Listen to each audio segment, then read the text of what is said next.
another Minnesota Pubcast. This one's different than the last few, though. Just the last one. I've only missed Feels one. like the last few. It does. It's been a while. Well, it feels like it's been a long time. It actually has been a long time since we've gotten to do a show together. That is Molly Burke. Molly Burke makes her triumphant return, like she said, after missing one show. But still. It was a holiday miss, so it felt like a lot longer. And I looked at our list, and the last show I was on was with Jerry. Yeah. Which feels like a long time ago. Before Christmas, yeah. Before Christmas. It's been a long time. So that was way back in 2014. God, that was a year ago. Oh, jeez. I will say that was maybe my favorite show we've done yet. The Jared the Jared from City Pages came on and talked about his beer. Yeah, well, he's obviously a cynic. He hates everything. I can totally relate. And we both like beer. Mm-hmm. So we found one thing that we can relate, that we actually like, and that is beer. So it was a good conversation. Molly enjoyed it too. I don't know how much she participated. Thank you, Joe. I liked it. I think I was a little too optimistic for you guys, and I don't think Jerry understood my optimism. Well, it's very foreign to us that are complete cynics. Well, I mean, you kind of get it. He kind of would look at me sometimes like, what the fuck are you talking about? Which is what I liked about him. Yeah. I could relate. A lot has happened since you've been gone and since we've been gone. There's terrorism is showing its face, its ugly head again. We love to see that. There's more fun stuff to talk about too, but I do want to. I mean, you just pulled it up right now as we're sitting here at Burger Mo's.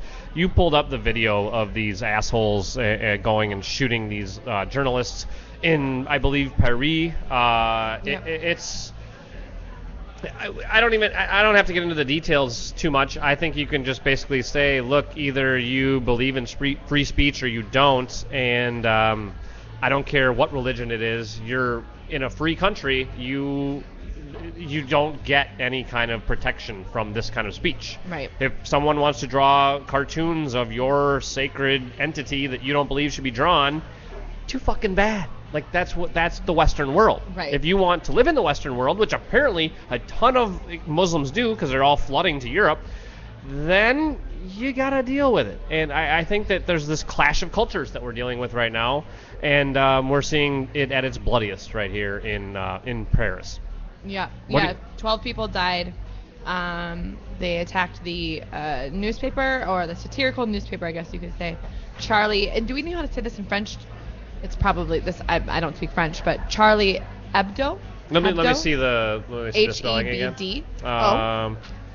Hebdo, yeah, Hebdo. Hebdo. Yeah, that's not a very French-looking name, but yeah. No, it's not. And so they're known for lots of different cartoons, but the most obviously prolific being depicting Allah in Muhammad. In Muhammad, in very strange satirical kind of.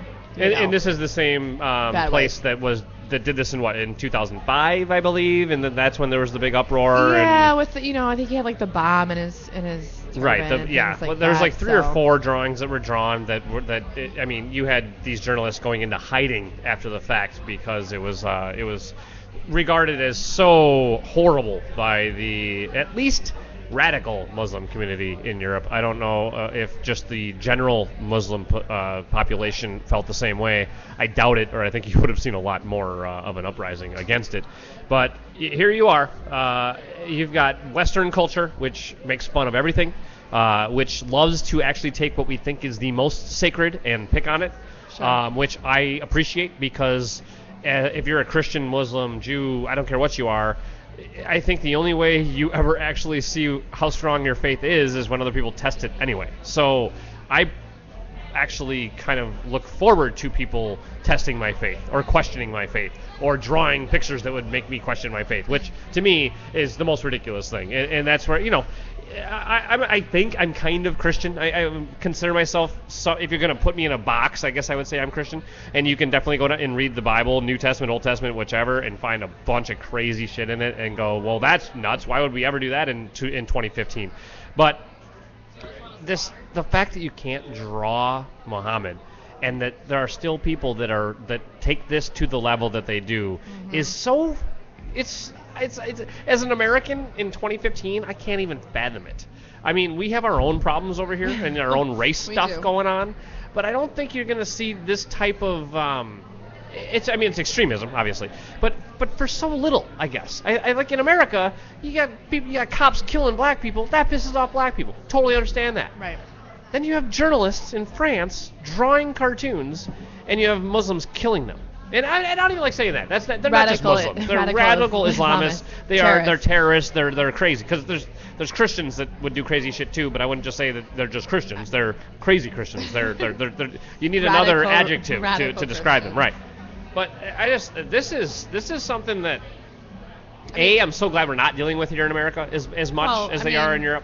It's just not as bad as it is in France. Well, we deal with our home mass shootings, and they're for a different reason. I mean, we deal with 12 people getting killed more often than we like to. 12 people that just died in Paris, and it's all under the guise of whether it's sadly mostly under the guise of religion, and that makes the religion as a whole look bad, which kind of wages a larger cultural war, right? I mean, a lot of people have issues with Muslims now because of terrorists, because of ISIS, because of Al-Qaeda. And to note, they have found that they are members of Al-Qaeda. Claiming to be anyway. Claiming right? to be. The attackers spoke fluent French and had said they were part of Al-Qaeda. They ran around saying, "We've avenged the Prophet Muhammad. We have killed Charlie Hebdo." The video, the source of which cannot be verified, which Jason and I just watched, it just came out. If you want to watch it, it's a little disturbing. Also showed the gunman killing a police officer as he lay wounded in a nearby street. So, really sad that it's happening all over, and 12 journalists died because of it. So, it sucks. Radical religion in any form, this is where it takes you, because again, I like to use logic. I'm a big fan of logic, even when it comes to talking about religion, which some would say maybe don't really go together. But if you disagree with my beliefs about Christ or anything else, come to me with some evidence. Come to me with some facts. Let's talk about it. I have no problem with there being a discourse when it comes to religion. But this whole, if you make fun of my religion, I'm going to kill you, is something I just cannot relate to.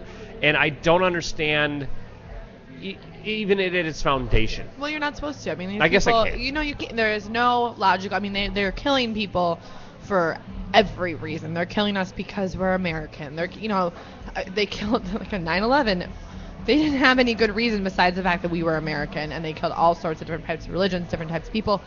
They killed journalists for no reason when they're in, ISIS has beheaded how many journalists now? 3 or 4, at least very recently. And so there is no fathomable, that's a hard word to say, reason for it. Well, see, okay, I'm going to disagree with you, and I'm actually disagreeing with my former Jason from even 5 years ago. When it came to 9/11, they absolutely had a reason for it that I think you can logically understand, and that is that we keep interfering in places that are considered Islamic land, like Saudi Arabia, like the Iranian Peninsula. We're messing around in Iraq, in Afghanistan. There's a lot of reasons that especially Muslim extremists think that what we are doing is wrong, and I can even look at it and go, okay, I understand. I don't necessarily agree. I don't necessarily think it justifies, but I can at least go, okay, you have a side. And then, post 9/11, you can say, drones and all the stuff that we've done in Iraq and Afghanistan would cause more terrorists. I totally buy that. But because my buddy back in the day, I remember he was like, well, why? His first question wasn't, well, what do we have to do about the terrorists? It was, why did they attack us? His first question was, and I remember being pissed. I'm like, I'm a proud American. No, we didn't do anything. It's all them, and projecting everything onto them, not onto ourselves, and never looking in the mirror. But now looking back, and I go, oh, whoa, maybe we did make some mistakes. Maybe the imperialistic notions of America do kind of ruffle some feathers across the borders or across the oceans. Yeah, but I don't. Well, sure, I mean we ruffle feathers, but I think ruffle feathers. I don't think they attacked us because we attacked them first necessarily. I think that it's just the basis of who we are as individuals. Well, but I take Osama bin Laden at his word, and he said that it's the stuff that we were doing, the military bases we have in the Holy Land. The fact that we control the politics of the Middle East. The fact that we created Israel. I mean, I'm not saying that these are bad things, but I'm saying I can understand if you're a Muslim extremist, you looking at these things as being aggression, as acts of war even toward you. I get it, but my point being that I can never jump with you. I can never go on board with they made fun of my religion, so they must die. Well, that part I can never relate to. Everything to them is an aggression. Everything that is not pro-Muhammad, pro-Islam, even more than that, because they kill innocent Muslims as well. Yes, they do. Anything that is against them, from big to small, if they're gonna go and they're gonna fucking crash 4 planes in the United States of America, they're gonna do something like this so much more easily. You know, it doesn't have to be big things for them, and that's the scariest part. That is the scariest part. They stop at nothing, and they're not the type of people that you can negotiate with. This isn't a war. You know, this is so much more than a war. A war, there's rules, there's negotiations, there's pacts to be made. Uniforms, a lot of stuff. Yeah. This is not that, and that is the hardest part about this quote-unquote war that we're in with them now, is because that's not what it is. These people are not here to negotiate. These people are here to wipe out everyone that's not us. Well, and that's it too, is wars aren't won by annihilating the others. They're just about getting the others to give in. Right. That's usually where war ends, with a treaty or whatever. Right. These guys are not interested in that. You're right. They're winning die. war means we are all die. dead. Yeah, and they want to die in the process. Yeah, so this enemy that we're fighting is scary as hell. But let's segue this into a possible domestic enemy and I want to get your take, and I want to know when and where you heard about this bombing or attempted bombing at the NAACP in Colorado. Now, I would imagine there's a bunch of people listening right now that have not even heard this. It is in mainstream news, but I hit Twitter last night late and I saw Anonymous, I saw a few other very alternative news sources tweeting about how no one's picking this up. How is no one talking about the fact that the NAACP was attempted to be bombed? Where did you hear about it? I either heard about it from, I saw the news about Paris on Twitter, and I went to the New York Times, and from the New York Times homepage, there's a story there. Okay. Or I saw it directly in my Twitter feed. There probably wouldn't have been another way. Didn't seem like it was really reported, at least in a major way, where I feel like that story is a pretty big story. I didn't have the TV on. It filled my Twitter feed less than Paris did. Oh yeah. Than the attack in Paris. I like to check Drudge as a way of gauging at least what he thinks is an important story nationally or even internationally, and I don't even think I found it. I don't even think it was on his page. Do you think it's because nobody died? I mean, because it was a failed attempt, and maybe fortunately, yes. I mean, but I just think that that does not change the intent. It does not change the disgustingness of it. It doesn't change that this was apparently a 40-year-old white guy. At least that's the suspect. That's who they're looking for, or a guy looked white and 40. That was trying to blow up the NAACP. Like, what fucking year is it? Like, I know we're not post-racial. You and I have talked about this. We will probably talk about this for as long as this podcast ever goes, where we'll be talking about the fact that racism still exists and why and what we can do about it. But I guess is it maybe kind of a ray of hope that it wasn't super covered too? I mean, this would have been very easy for mainstream media to latch onto and go, holy shit, white guy tries to kill a bunch of black people, and just ramp this up, make it even worse than it's already been. Right. Especially in the climate we're in, you could have easily made this a big story. I guess I don't understand why it's not. I saw a lot of stories about cops. So a couple of things happened today, right? There was a cop shot and killed a guy at an airport. I don't think I even heard that one today. So that was in the news. Paris was in the news. Yeah. There were a couple other coverings of police shootings, these kind of ongoing things. And then the NAACP bombing was in there. I don't know if it just kind of got covered up. Nobody died. It's just kind of part of the larger, conversation we're having about what's going on with race issues in America right now. I mean, every single day we're seeing something else about a cop killing someone or someone killing a cop, and that's just been kind of the thing. And I think maybe it's just kind of part of the communication. and there's nothing that really stands out about it. It was a failed attempt. What do you think of the outrage? And again, these are Anonymous. Again, I follow Anonymous on Twitter, and I follow a lot of groups that I've kind of found through Anonymous because I do love how it is so anti-establishment when it comes to reporting news. And they're the ones that are constantly reporting on everything that's going on with all the protests. Yep. They're the ones that are pissed off about what the cops are doing in this country and the racism and blah, blah, blah. So to see them come out, and last night on Twitter, it was outrage. It was literal outrage that this wasn't being covered. What's your comment on that? Well, what's your take on that? I think it's sad because I don't think it was dramatic enough. I think is the point, is nothing really happened. It was failed. I think there's probably not a lot, but there's multiple bomb threats or bomb attempts a year. Sure. Kind of homemade devices, that type of thing, that don't work, and it's in the news for a couple of days and then it kind of fades away. And I think that was kind of one of those situations. And it's so sad that if it bleeds, it leads. But that is the deal. And it is. And I wish it wasn't that way, but nobody died and they didn't succeed, and I think that's kind of why it's getting buried. That's all I can say about it. Yeah. It's like I would read the article and then I'd kind of be like, okay, it's another nut job as part of this whole issue of race relations. And well, you do become numb to it too, and especially as a couple of white people in the Midwest. Again, it's easy for us to become numb to this stuff. It really is. And I think that we also need to kind of, I think you and I especially, because I think we are kind of in tune and we're kind of,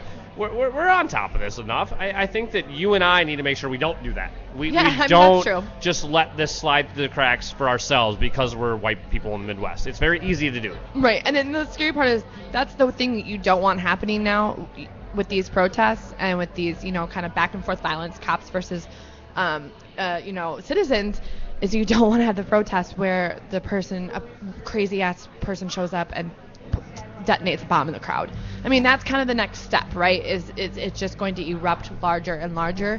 Unfortunately, it hasn't happened yet. It failed, but who knows if it'll happen again. So I think it's something to absolutely to pay attention to as kind of an ominous thing that could happen again in the near future with much worse consequences.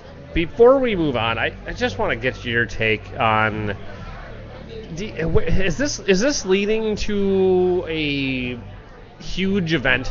Is this leading to an Arab Spring of some sorts? Will America see something like an Arab Spring, or are we so fucking complacent and so thoroughly distracted that, like in Egypt? I don't think in Egypt you've got 40 different things saved in your DVR to watch. I don't think in Egypt you just... I don't know, but that's what I think about the rest of the world, and that's not true, right, though. Right, and I may be very condescending in that thought, but... I'm like, I've traveled all over, and I sometimes think to myself, I'm like, what do people do in other countries? I'm like, they're doing the same shit that we are. Right, but I still don't picture the gal in Tunisia, trying to get all the music onto her iPod. But she probably is. Well, you're shitting on my point very well. Third world area, which still has, TVs somewhere and cell phones. Okay, well, you know what? Actually, maybe instead of shitting on my point, maybe what you're doing is you're giving me a reason to think maybe there is hope in that. Maybe we here too will eventually stop being so distracted and have to pay attention, because I feel like that's what happened, with a lot of these countries and a lot of these protests that have really. In America, you got 300 million people. If 500,000 of them are protesting, nobody gives a shit. It just doesn't matter. That's a lot of people, but in a lot of other plaes, that's a big deal, and it's a bigger deal. Well, we're talking about it, right? Everyone's talking about it. We're not talking about it. We're not ignoring it. The fact of the matter is, this country, and this is more generalizations, but the sheer size of our country and the sheer diversity of our country, when there's protests about something, that something probably isn't going to affect as many people as, say, it would in a smaller country with a less diverse population. Sure. That's going to be more homogeneous of one culture, and so I think there's going to be less that need to have this huge overthrow, because we're all experiencing many different things in this country, right? All over the place. Literally from coast to coast, you have different attitudes. You have different culture. You have different cultures within America because we are such a big country. So You're right. The uprising in this country is going to be a different uprising, sure. if at all, if it can't be stifled by the powers that be. What I hope happens is that I hope protests continue to happen. I hope violence stays at bay, but I hope people keep talking. I hope it stays a conversation. Then I hope that laws are enacted that that start really helping the issue and start alleviating some of the things people are feeling across the country. That's what I hope for. I don't think it's gonna. I think like everything in this country lately, it's gonna kind of die out at some point. Well, most things do. They Bad all choice of words, out, but yeah. you know. Yeah, very good choice. All right, well, let's take a quick break, but before we do, I'll tease you with what we're going to come back with. I mentioned on this show that I'm a huge fan of the Adam Carolla Show, of his podcast. I know you are at least a listener. Would you consider yourself a big fan, a fan? No, I'm a listener. Okay. And we're going to come back with this. I was devastated 2 days ago. The producer, well, not the producer, the news gal, Allison Rosen. Don't give it all away. Well, Go to break. Okay, fine. God. We'll tell you what happened. He doesn't know anything about on this setting show it up. Before. But we'll do it after this. After we hear what's up with Rusty's show. Let's hear a little bit about that. Hey, everybody. Rusty Gatenby here. So you think you've got a bad commute? Michael Francis is a Minnesota father raising his family in Orono, but he works in California, Hollywood, California. You know, aside from the freeze-thaw cycle, which can be weekly in the winter, it is well-coordinated calendar planning. Michael is a top executive at DreamWorks. His boss is Steven Spielberg. Wear Creative Cocktail. I happen to be wearing a vintage gown, long gown. So is Michael. Yeah, that's right. Together with his wife, Britt Kyla Francis, they have helped organize a one-of-a-kind charity event at the Mall of America Sunday night. The Golden Globes, I think, of all the award shows is always the most fun to attend because it has got great energy and it's lively and often champagne-fueled. That's right, they're bringing the Golden Globe experience to you, and it's all to benefit St. Jude Children's Research Hospital. Our daughter was treated there for brain cancer 6 years ago. The most remarkable thing about the hospital is that it's a research center, so in real time they share all of their research and protocols with every other hospital. It might be cold outside, but Sunday night at the Red Carpet for Hope, the Radisson Blu Hotel will be a Hollywood hot spot. In addition to the dinner and watching the show, where there'll be a few special moments within the show for our guests. It's a one-of-a-kind Golden Globe event. Check out the Red Carpet for Hope. For more information, check out the Rusty Gatenby Review.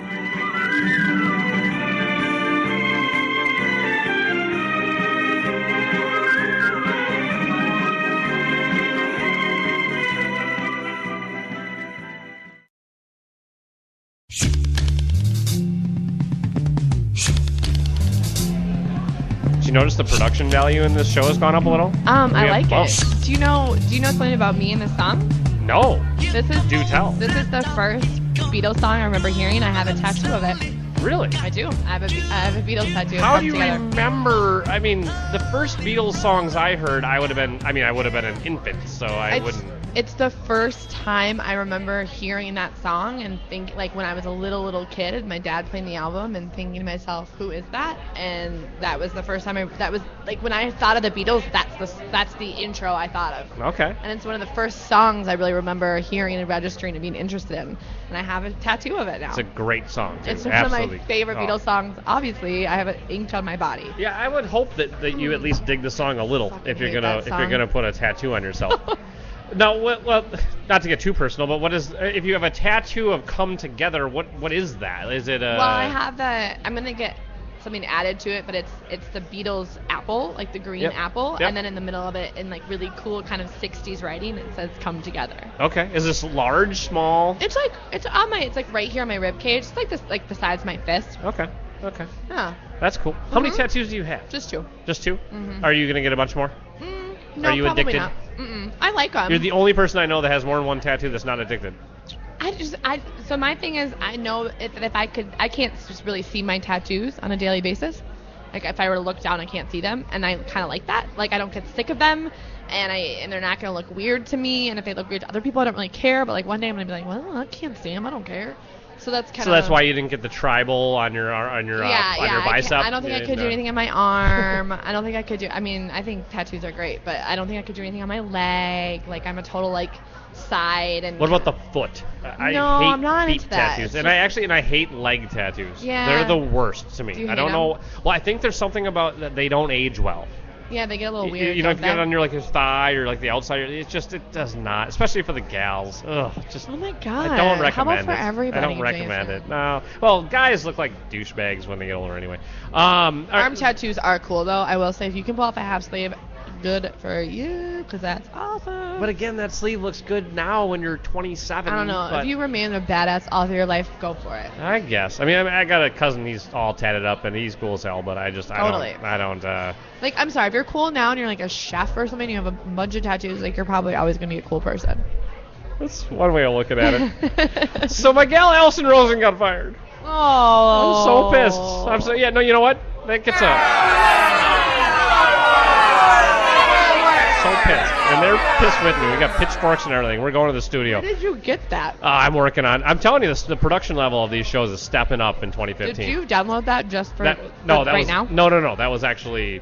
Okay. I got a rim Okay. shot. I got that. I got an applause, and I got some crickets. Like those are my basics. I'm those surprised are the you haven't essentials used the right now. crickets on me yet. Not yet. You just came back. We'll give you a break. Thanks. For now.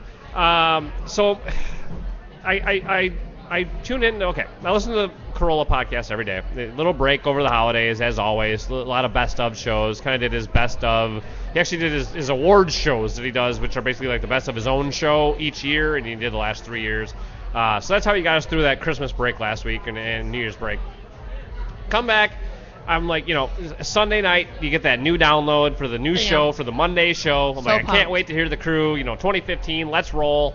And Corolla starts out by saying 2015's not going to include Allison Rosen, which is his news girl / co-host. And What's a news girl, by the way? Like, what is that? Well, she does the news. She just reads news stories. That's one of the segments on the show. So that's why she's considered. Like when he introduces them, he says Allison Rosen on news, Bald Brian on sound effects. That's how he introduces them. So, so Allison Rosen and Bald Brian. I mean, I did a speech about these guys in my public speaking class a couple semesters ago or something. I mean, what I said about them was that I've listened to a lot of talk radio. I've been a part of a lot of talk radio. I know what it's like to be a sidekick. I know what it's like to be a host. I know the difference. I know that I'm super talented. Well, what I definitely know is that you can ruin a segment really easily, and I don't mean that by you. I mean just a person can just step on a segment so easily. Can step on an idea, step on a thought, step on a joke. You can totally screw up the mojo of a host really easily. I've done it. I mean, and as a host, you can not support your co-host and kind of let your show go downhill as well. Right, so that's another part. It's all about chemistry for both of both. Yes. Right. And that's. I mean, I learned that working with Tommy Mischke. When I started working with him, I had no idea how well done his show really was, how much work he really put into it, how. I mean, doing comedy radio, which is basically what Mischke did and what Corolla does with this podcast, it takes so much skill that you don't understand. And here's the skill that I think is the most underrated. Not cracking your mic. Knowing when not to crack your mic is so huge. In Rosen, or Allison Rosen and Bald Brian on that show, when they opened their mic, they had something to say. It might be a quick one-liner. It might be a whole thought that went on a whole new tangent, whichever. It usually was just a quick little one-liner, though, that went with what the host, Corolla in this case, was doing. And that, when you're contributing and you're adding to the story the person's trying to tell, it's so important. But you can just as easily completely kill all momentum by saying the wrong thing. And Allison Rosen was so good at not doing that and so good at adding to the show that I'm devastated. I'm messed up by the fact that she's gone. She was like 0% annoying. Right. And that's a huge thing for co-hosts for me. It's like you can be kind of weird and dumb but still not be annoying, I think. I think you can kind of have your place. But she was none of those things. She wasn't stupid. She wasn't annoying. She was never overruled, but she never was like too quiet. And that was interesting listening to Corolla's podcast say he talked about it quite a bit. And he kind of after the first day, barely mentioning it. Like he just kind of glossed over it, said his reason, which wasn't much, and then got slaughtered on social media for a couple of days. Right. Which is total bullshit because that's a huge part of his show. And he kind of did the whole like, she's super smart and she's really good and people like her and she's a great writer. And he was kind of like, he did the whole, like, I'm kind of letting her go for her because I think she can do better somewhere else thing. He tried to say she's too good to be a sidekick. Right. And it was in, like, that Which whole is a kind really of BS. backhanded compliment when you fired someone. And I'm sorry, she has her own podcast that she's doing great on. Yep. And so it's kind of like, well, what's wrong with her being your sidekick? I know. What's wrong with that? She's doing a great job. And I can understand what he's saying is where when it came to just his show, maybe her talents weren't being reached or utilized to the fullest extent that they could have been.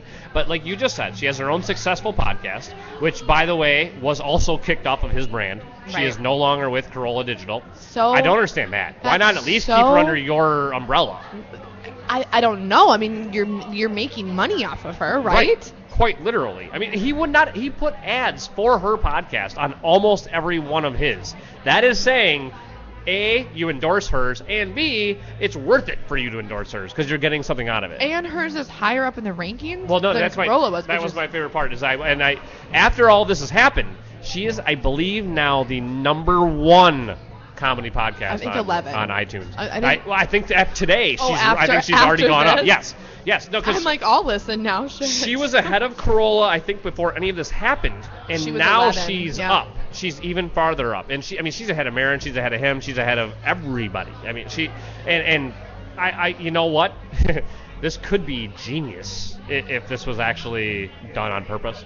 I don't know. I mean, if he still somehow has ownership in her. That's right. If he even just has a cut, he just says, you know what? I'm taking 2% because I know, started but then you out. his show is gonna suffer.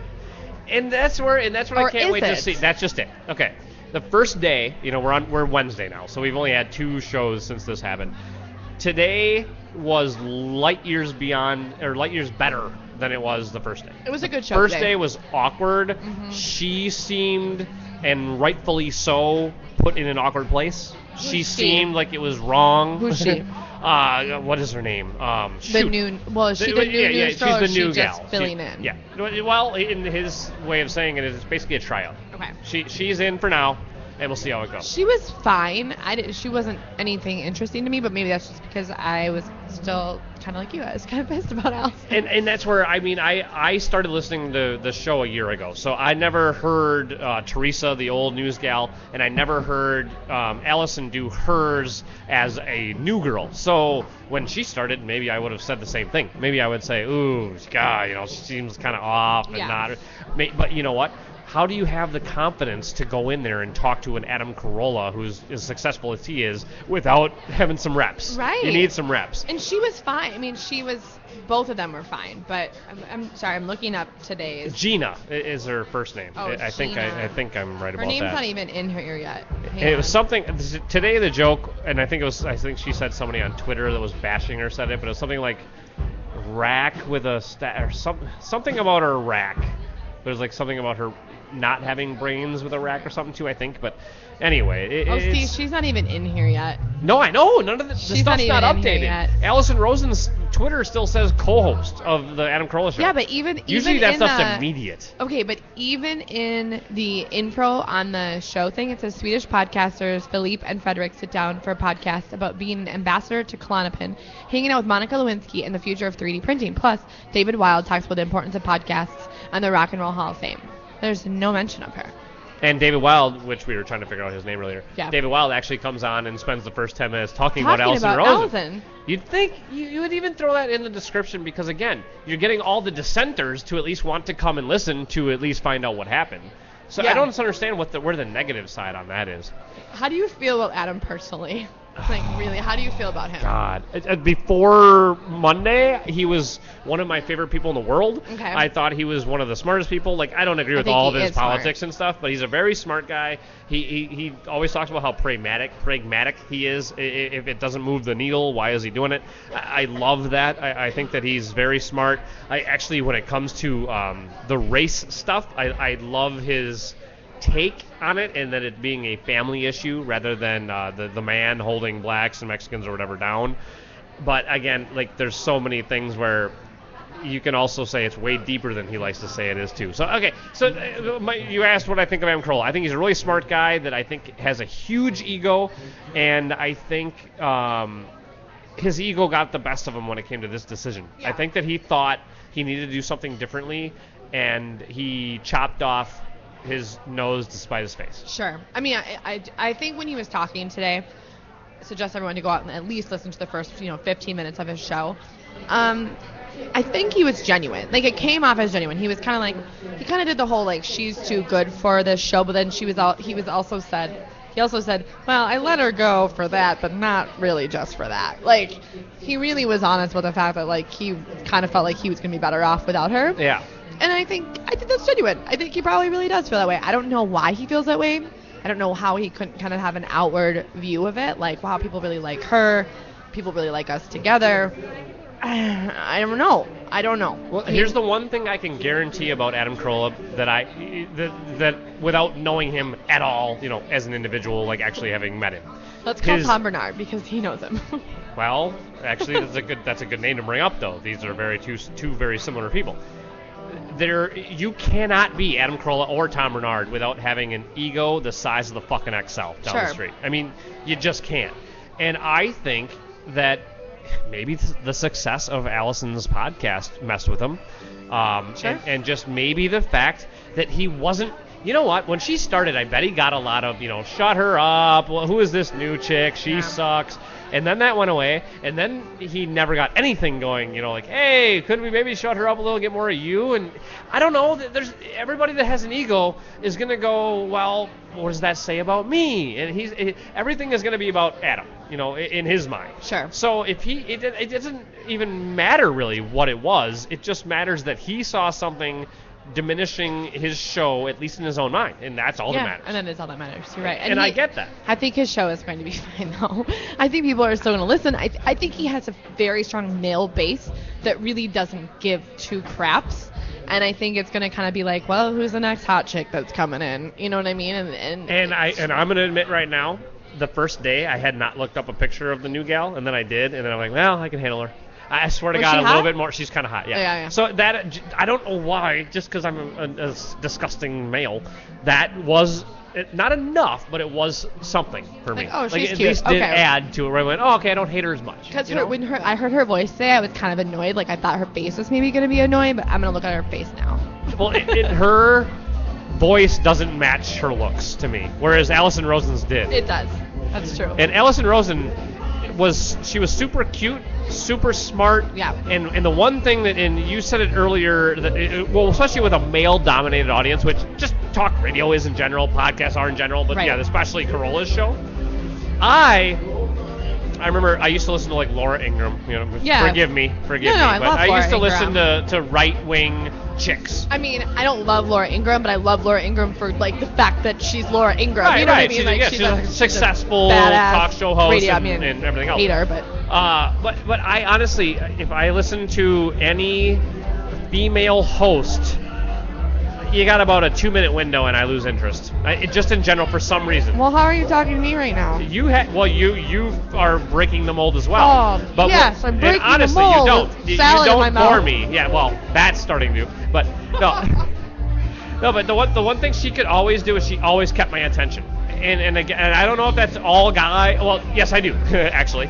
99% at least of all guys tune out whenever a woman starts talking for more than 30 seconds.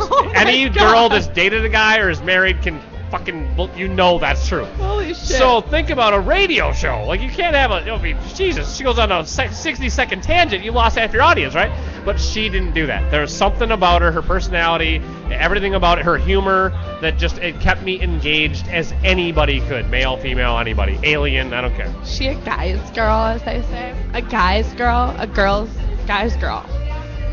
But she doesn't know anything about sports. They would make like You don't have to know much about sports to be a guy's girl. No, but like you would say, they would make like references where it was like analogies to baseball or basketball that are very, like, I guarantee you I make them to you and you would totally get it. Like, it would never go over your head. Sure. And constantly they're going over her head. Well, and she just didn't get that stuff. So my but point did being she act that I don't dumb think about she's... it, or was she just like, well, she was Well, like, she I would don't be know what like, you yeah, guys are well, talking I know you guys are talking sports. Like, but she would have no idea what it actually all meant. Sure. But again, though she never looked like an idiot, she just looked like, she's like, well, I don't care about that shit. Like, and I can respect that. Like, I like somebody who is like, no, I'm not into baseball, so therefore I don't care that I don't know what you're talking about. You know, Right. I can respect that. Sure. And she never, to me, seemed like she was out of place, uncomfortable, or in a place where she was outwitted in any way. Yeah, like she she held was her own. just as smart as anybody on that show She ever. held her own. Well, this is the Allison Rosen Love Fest hour. I know. I told you I was God. devastated. God, I loved her. Oh, but we well.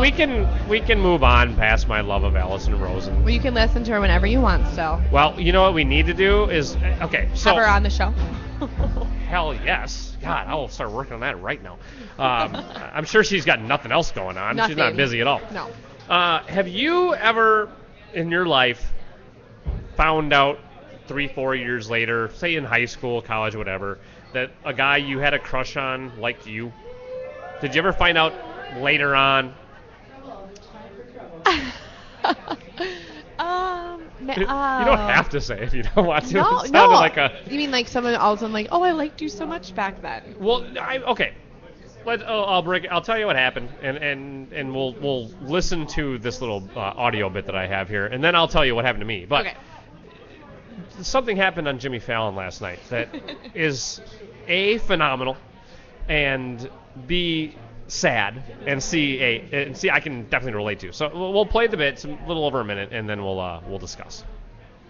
I'm on Saturday Night Live, I guess, or something. I don't remember really when it was, but I just remember I liked you, and he was like, not now. I'm married now. But he was like, oh, well, you can meet. I mean, I just... what? It's not that way. Wait, what? Wait, what? So he said... So Rick, our mutual friend, says, oh, you know, Jimmy wants to meet you and you can go over to his apartment and da-da-da-da, and I'm single, and I'm like, okay, yeah, cool. Wait, what? Yeah. That's exactly what I would say.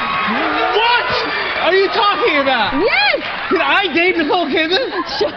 Did we So go I on a go date? over, though, and you're there in a baseball cap and, like, nothing, just like... I had brie And I'm cheese. like, and you wouldn't talk. You didn't say anything. You were like, hey. I was very nervous.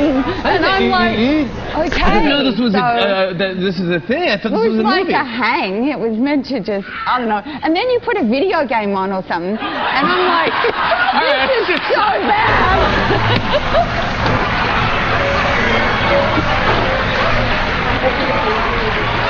It was bad. So yeah, Jimmy Fallon had a shot with Nicole Kidman, But he and had never knew it. He had no idea. He No. thought that she was coming over to talk to him about a movie Yes, role, yes. like way back in Bewitched or whatever, which ended up being Will Ferrell, I think. Yep. And you can go back. It's a whole 9-minute Oh clip my if you God. want to go find that on YouTube or whatever. But it's It's painful. so awkward. It's so painful. It's so awkward. I mean, Jimmy always does a good, like, no matter what, if any situation, if it's awkward or uncomfortable, like, Jimmy makes it okay. I think even though he doesn't give, like, the best interviews, like, David Letterman's a really good interview, Jimmy doesn't give the best interviews per se, but he just makes people really comfortable, and every situation he's happy and he's likable. And this situation was so funny because Nicole Kidman gets pretty awkward. Like, she doesn't know how to bounce back from it. And it's like a really painful 9 minutes, but still really enjoyable and funny because of Jimmy Fallon. Well, yes, because he is funny. And I love that. I mean, okay, so my story, very different than Nicole Kidman, but okay, when I was younger, you know, up until about 9th grade, I was seriously, I mean, I lettered in academics in 9th grade. I was a nerd. I had no confidence. If I talked to a girl, it was purely for like school related. Like, I mean, I didn't have the balls to say anything other than like a hi. I had nothing until like 10th grade. I came out of my shell. I really did. And then So 10th grade. 10th grade. I blossomed. Seriously, magical year. I mean, that's when I started doing drugs Best and year drinking. yet. No, God, you it got didn't. fun. And so I'll never forget. 8th grade, I was so into this girl. She was one of the hottest girls in school. I remember having it was what's the class where you make shit What? we made ashtrays Like wood? and it was like welding and stuff like that. It was like, okay. but it Metals? wasn't actually welding, but it was like that class. Shop. Shop class. In 8th grade, we didn't even have that in high school, so that's why. I know a it's kid weird that to me. got his finger cut off in shot class. Oof. Well, Mhm. that would have been There better. was blood for me. everywhere. I would have rather that. There was blood everywhere, and all the kids were screaming. The ambulance had to come to my school. Anyway. I'm telling you, that sounds like a positive to me compared to what I had. So, hottest chick to me, I was way into her, and she and I would have considered us friends. Like, we talked, and we knew who each other were, but I would have never in a million years had the balls to, like, even just want to go to a movie or anything like that. Okay. So then fast forward or cut to junior year. She's 3 years deep into a relationship with a dude that's 6 inches taller than me and could kick my ass and is actually a really cool dude and really funny guy. Sure. And she decides to tell me, in 8th grade, I really liked you. Why didn't you ever ask me out? And I had the exact same fucking reaction that Fallon did to Nicole Kidman. Like, I stood up and started throwing my hat on the ground and stomping on it and, like, No, you freaking out, didn't. going, what? No, I did you what? didn't. I mean, no, I didn't actually. I mean, in my head I did all that. But there was... That's so dramatic. And the point of this story and the point of this whole thing is, don't be afraid. There's zero to lose by telling someone you're into them. I think that's kind There's of zero to true. lose. I don't know where you're going with this, but I feel like that's really true. No, you have nothing to lose by asking someone out. And Your I've ego told may be hurt a little bit. I but you'll have be told all right. girls that I was interested in them, and they did not reciprocate. 12? Huh. Did you just say 12? No, I just multiple. I don't know if I can I actually thought you- say I 12. thought you were, like, I really counting. hope I I was haven't like, told whoa, 12 shit. chicks I like them and gotten Oh, rejected. 12. He's really keeping It feels track. like 12 at least, actually, though. I'll tell you that. But no, and honestly though, like the ones that I've had that happen with, I've been friends with. Like, so there's no real horrible thing to come out of this. The only horrible part that can come out of these stories is when you don't say something, and then you find out 15, 20 years later that you could have had Nicole Kidman. Or you could have had whatever her Well, I name could have is, had some Sandy too. No, Sandy her was name was Sandy? Her name was Sandy. Yeah. Oh, that's so cute. Oh, my Sandy, God. if you're single, Jason's still a really great guy. I want to say she's married. I mean, we're Oh. Facebook friends. Like, I still Oh. know who this girl is. Like, Is she- we're okay. we're cool, but it's just that was just one of those things. And as soon as I saw this, the first thing that popped in my head was that I had this happen to me. I had that whole thing where 3 years later really you find cool out you girl. could have had the girl, The and she really was cool. cool She was girl. hot. Like, oh, what a fumble! Absolute fumble by Jason. Bumble. Hey, well, if Nicole Kidman walked into my apartment and I was nerdy Jimmy Fallon on SNL, and this is Nicole Kidman, who is married to Tom Cruise, by the way. Right. This was probably post Tom Cruise. 'cause Right she was after, I bet, yeah. Yeah, because she was married to Tom Cruise in the 90s for a long time. Right. All of a sudden, she shows up. Jimmy, what's he going to do? He should not have been wearing a baseball cap, though, Jimmy. I mean, I like baseball caps, but I don't think Nicole Kidman would go for a baseball cap, and he should have known that. Baseball cap, bad idea. Okay, no. But he thought Hold that on. she was coming over for a movie. Right. This is all the guys, his buddy's fault. And again, if you want to hear the whole clip and hear the whole, surrounding story here, go, YouTube or whatever. But Yeah.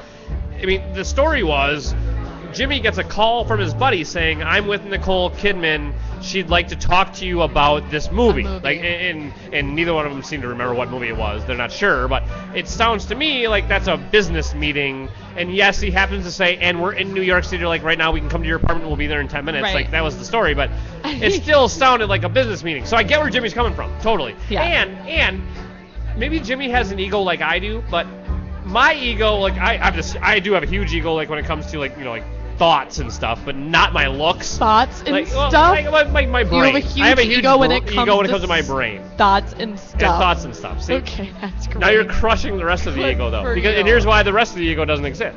Is the second Nicole Kidman gets to my place, I'm totally in the I need to impress her stage, and I'm in the like she can't possibly be here for any other reason than business. Like that's where my ego Yeah. cuts off. And goes, there's no way I have a chance with this gal. I'm right there with you. I have this horrible thing still in my life. I have a pretty good self-confidence. Like, I feel all right. There's some months where I go through and I'm like, oh, God, I feel like shit. But But there are some people I still get with, not get, I don't get with. Wow. I don't Wait a minute. get with. This is the problem. I'll be around them, and I'm like, man, like they would be like the best person to be with ever. Like they're so sexy and they're so cool, and I'm like, no, they would never go for me. And that, I mean, that ego, lack thereof ego, immediately sets in, and I shut down. Actually, I'm probably still myself. I'm probably still fine, but I would never, ever go for them. And I think that is a vibe that you're putting out into the world, and it is picked up. It's totally picked up. If you went into that room going, oh, I could get this guy, no problem, I could be with this guy, then even not necessarily saying you would, but your chances have to go up astronomically just by the fact that you already have that confidence. The confidence is such a huge thing. It's ridiculous. I have none. Don't worry, I have none. I'm just. We're both so awkward. Well, this is why we do radio or podcasting, as it is. Let's. I have to touch on this because I cannot believe I work on a fucking sports show and we haven't talked about it all week. Stuart Scott died. Does this mean anything to you? Like, I know you're not a sports freak, but I mean, does it mean anything? Do you even know who Stuart Scott was? I know Do you who care? I know who he was, and people were really upset. It's just, it sucks. It's sad. It's one of those. But that's sad all you things. got. I don't blame you. I don't blame you. I think you're actually really a little sad. younger too. I think that's part of it. You're. I was not in the Stuart Scott prime. You're right. You weren't. I mean, I was what when he started in '96. I mean, I'm 16 years old when he started on ESPN2, I believe, or maybe even '94. So 14. So I grew up watching Stuart Scott. Right. And I did not grow up as a young little white girl in the suburbs watching ESPN and Stuart Scott.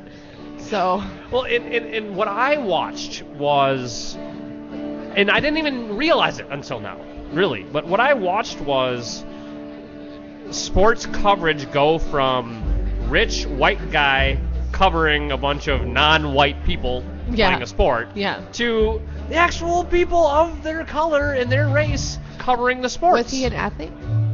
Stuart, I don't believe so. No. He went to North Carolina. That's all. I don't think he played anything, but he was a huge sports guy always. Right. And to see him, my favorite line I think that I can remember is when a goalie would make a great save, he'd say, "Oh," and he beat him like he stole something. Like, that was just like one of his like hip hop lines that he threw in. And I read Mike Wilbon, who's also a Chicago guy, also black, and also huge sports writer.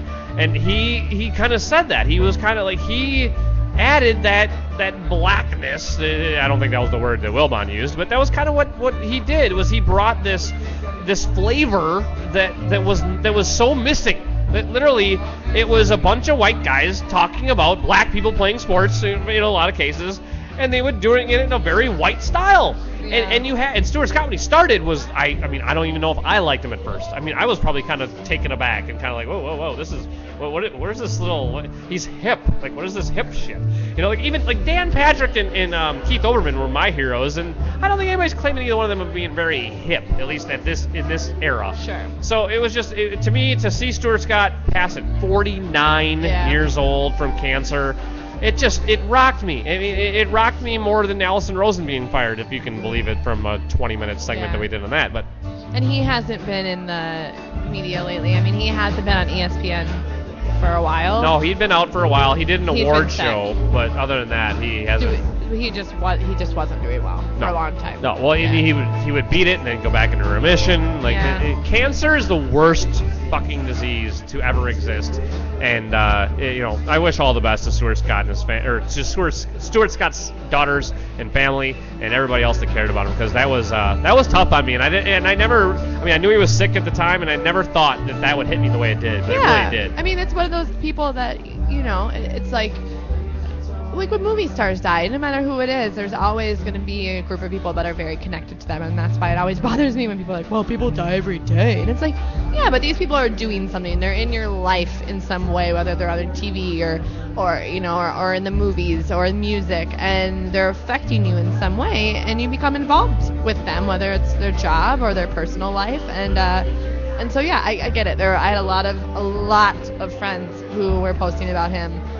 Whether it was knowing him because of his great cancer speeches and his kind of view on life, or whether it was mostly because of sports and reporting. And yeah, he was just really impactful, and it sucks Well, and I think that the thing that hits you too about that is to bring it back to Corolla a little bit. He always talks about having more in the tank.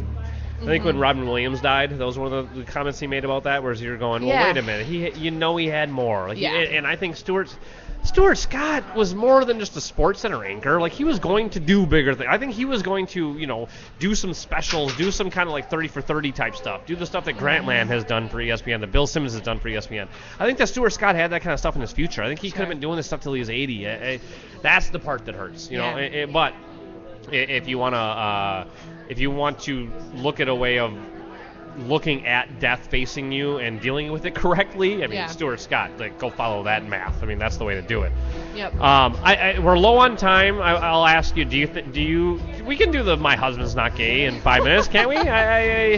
Yeah, if we really want to. I don't know. You know what? If we need to, we can talk about it again tomorrow at O'Gara's. But let's talk about the My Husband's Not Gay, the TLC My show. husband's not gay. He just likes men. He just likes guys. Other than that, not gay at all. So, There's a new. does that mean? There's a new TLC show coming out. TLC, known for the most trashy / controversial shows ever. Like at this point, Learning Channel. Right. Like with this point, why are we even upset about these shows? Because they're so trashy, and everyone knows they're just so full of shit. It's like, why are we even getting upset about it? I just don't understand how the mighty have fallen so far. TLC used to be a legitimate place to go and learn things. Yes. And it's not anymore. Yes. The legitimate place to go and learn things. Right. Their peak was really Little People, Big Worlds. I really enjoyed that show. Did you ever watch Little People, Big Worlds? I don't believe I ever saw that one. Oh, it was the Roloff family out in Oregon. They're all little people, and they were really funny and really awesome, and it was like super interesting to watch their lives. Was this the beginning of the end also, though, of them being a good channel? Kind of. It was kind of like their peak of like actually kind of good reality shows that follow people that are really interesting and probably good people. Yeah. And then we kind of slowly went into the Toddlers and Tiaras. Honey Boo Boo. And then Honey Boo Boo, which was really, really bad. And now My Husband's Not Gay. It follows like 3 or 4 couples in Utah who are Mormon, who their husbands have admitted that they like men, but based on their religion, they don't feel like that's natural or godlike. And so they've kind of done their own self-therapy and gotten married anyway. I have to admit, I think that they're still teaching me. I am still learning. What I'm learning is that the human race is fucked. That's the only thing I'm learning, but I'm learning. So I'm going to stay. They're still sticking to their TLC name. I think it's just the Mormons.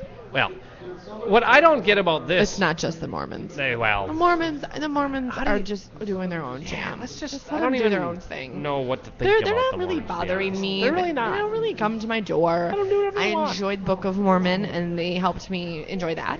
I can't believe I haven't seen Book of Mormon. Oh my God, it is. I'm a little embarrassed to say it's so great.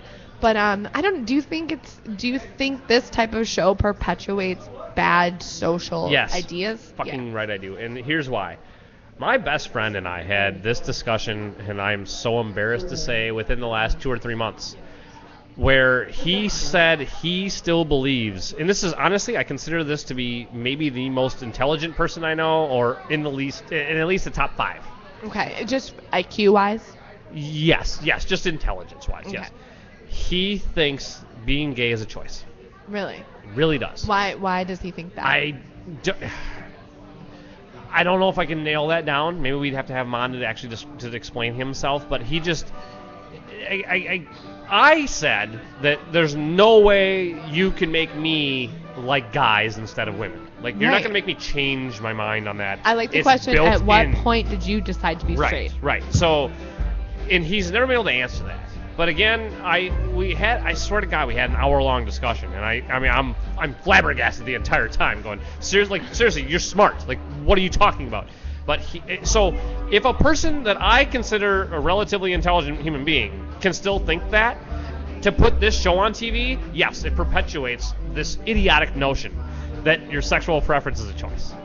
That's so idiotic. You can change and decide to like someone else. That it just takes a remedy of some kind. It's interesting because they're not even denying that they still like guys. They're like, oh no, I like guys.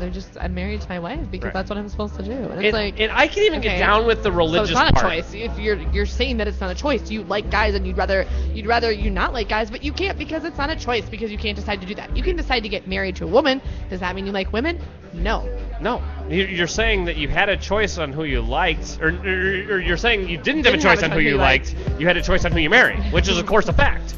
And that's the thing with culture in this society, is that we don't care about whether or not it's what we believe in here is that you should do what you actually feel and what you actually love and follow your heart. You shouldn't just do what society tells you is right.